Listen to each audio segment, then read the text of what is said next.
chá de quebra-pedra, água com gás e fator genético. Qual o impacto deles na formação das pedras nos rins? Se você tem dúvida em relação a esses fatores, eu te convido a me acompanhar até o final desse vídeo. Olá pessoal, eu sou Matheus Peixoto, médico urologista, e no vídeo de hoje a gente vai falar um pouco mais sobre esses fatores tão comentados em relação às pedras nos rins. As pedras nos rins, muito conhecidas da população, geralmente estão relacionadas a um fator principal, que é a falta da ingestão de água. Então, quanto menos água você bebe, maior a chance de você formar pedra nos rins. Uma dieta muito rica em sal, seja ele no tempero da comida ou então de produtos industrializados e enlatados, é um dos principais fatores contribuintes para a formação das pedras. Outro fator relacionado à formação das pedras são as bebidas gaseificadas e ricas em açúcares adicionados, os famosos refrigerantes. Vale a pena também citar como culpado nessa lista algumas condições médicas que também ajudam na formação dos cálculos, como é o caso do diabetes e da obesidade.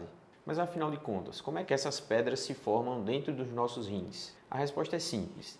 Quando a gente bebe pouca água, a urina vai ficar mais amarela escura, mais concentrada. Dessa forma, os pequenos cristais que estão ali dissolvidos vão começar a se encontrar, a se juntar.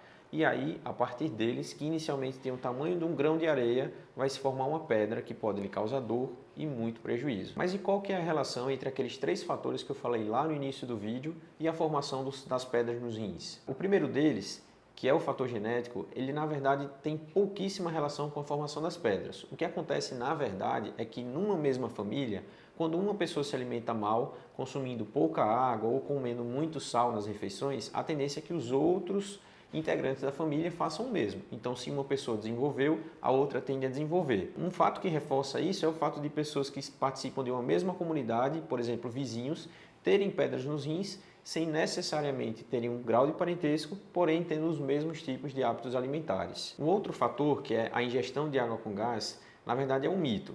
A água com gás é um excelente aliado no combate à formação das pedras nos rins, porque ela na verdade é uma forma de você se hidratar.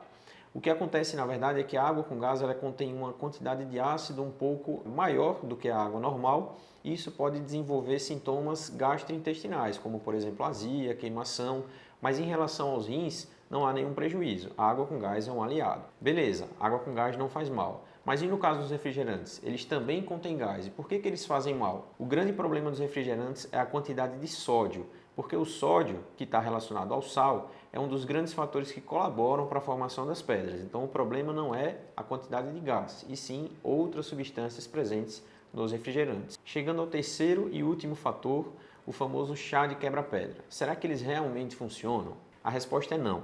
Inicialmente, existiam alguns chás que tinham uma finalidade muito mais diurética. Então, quando o paciente estava numa crise renal, eles estimulavam o paciente a urinar e aí o paciente acabava eliminando a pedra e resolvia o problema. Mas ele não dissolve, ele não quebra a pedra.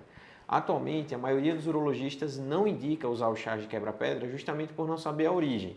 Se você chegar numa feira livre, que muito comumente vende esse tipo de chá, você não vai saber exatamente o que é que tem lá, porque é um pacotinho cheio de ervas.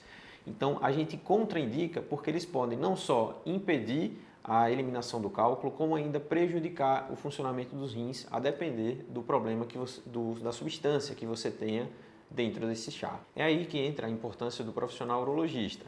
Ele vai ser um aliado para que você faça o tratamento adequado das suas pedras nos rins e evite que na tentativa de resolver o problema sozinho você acabe causando um novo problema para os seus rins. Então, se você chegou até aqui e me acompanhou até o final desse vídeo, aproveita para se inscrever no canal, curtir, deixar nos comentários alguma sugestão do que vocês gostariam de ver por aqui, além, claro, de ativar o sininho para não perder nenhuma novidade.